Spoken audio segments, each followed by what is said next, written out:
ಕನ್ನಡ ನಾಡು ನುಡಿಯ ನಿತ್ಯೋತ್ಸವ ಎಂದಿಗೂ ನಿಲ್ಲದ್ದು. ನಾಡಿನೆಲ್ಲೆಡೆ ಕನ್ನಡ ರಾಜ್ಯೋತ್ಸವದ ಸಂಭ್ರಮಾಚರಣೆ ಮೆರುಗು ನೀಡಿದ್ದು, ಉಡುಪಿಯಲ್ಲೂ ಕನ್ನಡ ರಾಜ್ಯೋತ್ಸವದ ಸಂಭ್ರಮಾಚರಣೆ ಜೋರಾಗಿ ಇತ್ತು. ರಾಷ್ಟ್ರೀಯ ಕ್ರೀಡಾಕೂಟದಲ್ಲಿ ಭಾಗವಹಿಸುವ ಕ್ರೀಡಾಪಟುಗಳಿಗೆ ಮತ್ತಷ್ಟು ಪ್ರೋತ್ಸಾಹ ನೀಡುವ ನಿಟ್ಟಿನಲ್ಲಿ ನಗದು ಪುರಸ್ಕಾರವನ್ನು ಹೆಚ್ಚಿಸಲಾಗಿದ್ದು, ಚಿನ್ನದ ಪದಕ ವಿಜೇತರಿಗೆ 7 ಲಕ್ಷ ರು, ಬೆಳ್ಳಿ ಪದಕ ವಿಜೇತರಿಗೆ 5 ಲಕ್ಷ ರು ಹಾಗೂ ಕಂಚಿನ ಪದಕ ವಿಜೇತರಿಗೆ 3 ಲಕ್ಷ ರೂಪಾಯಿ ನೀಡಲು ಸರ್ಕಾರ ನಿರ್ಧರಿಸಿದೆ.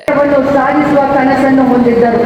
ಕನ್ನಡ ಸಂಸ್ಕೃತಿಯನ್ನು ಮತ್ತಷ್ಟು ಶ್ರೀಮಂತಗೊಳಿಸುವ ಅವಶ್ಯಕತೆ. ಇನ್ನು ಇದೇ ವೇಳೆ ಗೌರವ ರಕ್ಷೆ ಸ್ವೀಕರಿಸಿ ಮತ್ತು ಪಥಸಂಚಲನ ವೀಕ್ಷಿಸಿದರು. ಶ್ರೀನಿಧಿ ಮಹಿಳಾ ಮಂಡಲ ರಿಜಿಸ್ಟರ್ಡ್ ಎರ್ಮಾಳ್ ಜಿಲ್ಲಾ ರಾಜ್ಯೋತ್ಸವ ಪ್ರಶಸ್ತಿ ಲಭಿಸಿತು. ಶಾಲಾ ಮಕ್ಕಳಿಂದ ಸಾಂಸ್ಕೃತಿಕ ಕಾರ್ಯಕ್ರಮ ನೆರವೇರಿತು.